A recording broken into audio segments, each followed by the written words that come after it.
Hello guys, তো পুজো দেখতে দেখতে চলে এলাম হাতিবাগান নবীনপল্লীর পুজো মণ্ডপে। তো এখানে 2 বছর ধরে থিমটা খুব ভালোই হচ্ছিল। যেমন 2023 সালে করেছিল আবোল তাবোল পাড়া, এছাড়া গত বছর করেছিল বাংলা থিয়েটার পাড়া।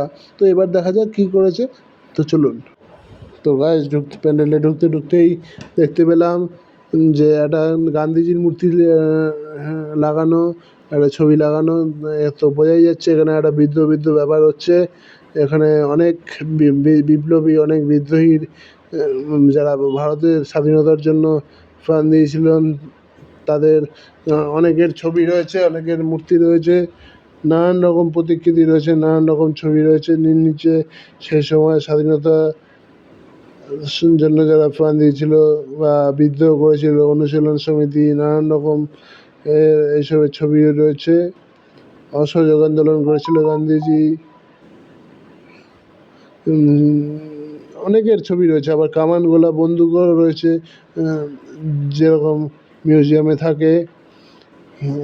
মাস্টারদা সূর্য সেন, প্রীতিলতা ওয়াদ্দেদার অনেকের ছবি রয়েছে দেখতে পাচ্ছি। আবার অনেক নোটসও রয়েছে। ও আবার একটা কামান গোলা বন্দুকও দেখতে পেলাম প্যান্ডেলে ঢুকে। বাহ বাহ, অসাধারণ, ওয়াও। এবার আমরা মায়ের মূর্তিটা দেখবো, যে মা দুর্গাকে দেখতে এসেছি। উপরের একটা উপরের লেখা আমাদের দেশ, আমাদের দুর্গা, জয় জয় মা দুর্গা। অসাধারণ হচ্ছে। উপরে ধান দিয়ে একটা লণ্ঠন ঝুলছে। মা দুর্গার রূপটা অসাধারণ হচ্ছে। চলো বাই।